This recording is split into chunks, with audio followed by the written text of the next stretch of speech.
So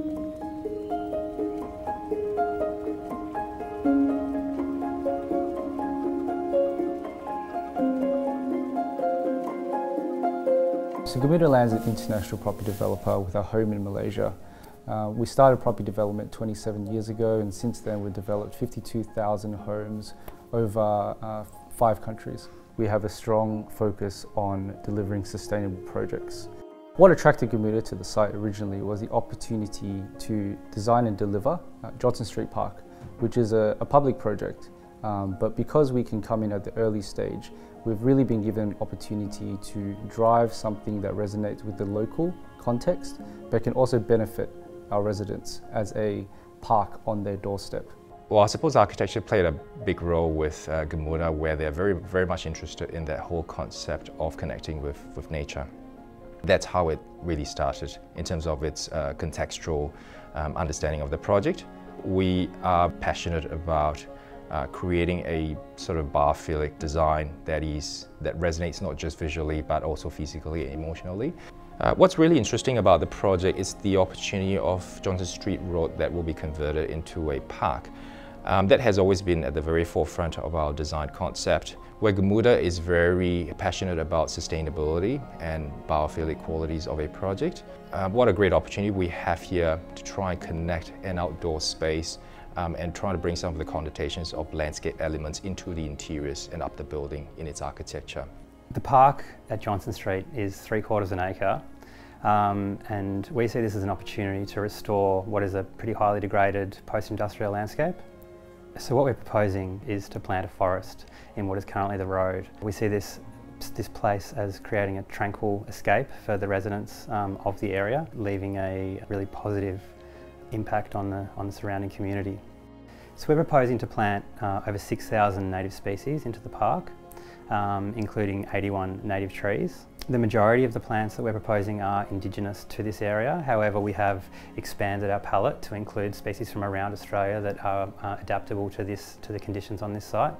We've really tried to hone in on some of the colours and textures of those species, the yellow of the acacias, the red of the callistemon. We've taken those colours and sort of dispersed them up the façade of the building to create what we hope will be like floral fireworks throughout the seasons, where different species kind of turn on at different times of year to announce a change in the seasons and have that visual connection between the ground and the building. At Moriel and with the Canopy, the process began definitely with the localised site and the histories. That's very important that all of the histories considered and understood. So that is definitely something that we find is one of the most important features, is to pay homage to every history of that place. That then will translate in the end to an amazing design, but also it's actually reconnecting people to a history or reconnecting people to a cultural history. And we find that that's really, really something that is missing in today's world, is connecting, as we call it, connecting back to country. The approach to the Canopy has been to integrate both a energy efficiency outcome, but also a health and well-being outcome for the future residents of the development. So from a health and well-being point of view, integrating all that natural greenery and the landscaping, as well as promoting, I guess, healthy material choices within apartments. So choosing woods and carpets and paints that have low emissions in terms of VOCs, which are really bad for our health. So designing out those helps promote a really healthy internal environment, which increases our focus, our well-being, our health outcomes for sleeping. And then the other side, energy efficiency. So designing our apartments to perform better than code.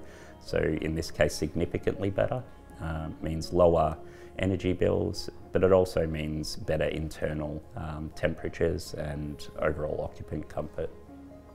There is a conscious decision for both the architecture and the interiors to complement. That is fundamental in all the projects that we do, a holistic approach between the architecture and the interiors.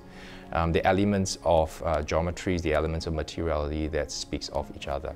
So we really wanted to create a home at the Canopy on Normanby. We wanted to connect to nature and create a sense of calm, a place of refuge and a sanctuary, ultimately your home.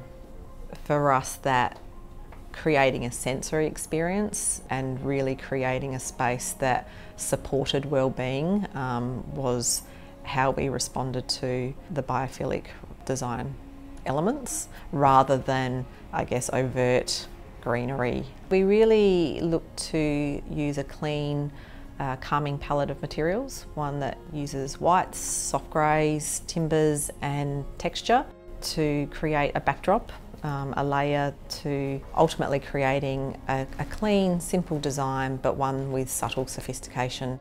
Inside the 14 principles of biophilic design, there's an element of place where people need to feel like they belong. Therefore, Gamuda always aims to create spaces where people can connect with and appreciate and feel like they're a part of a community. We want to create spaces where people not only live but know each other and can look after one another and know the local area so that they can become part of the community.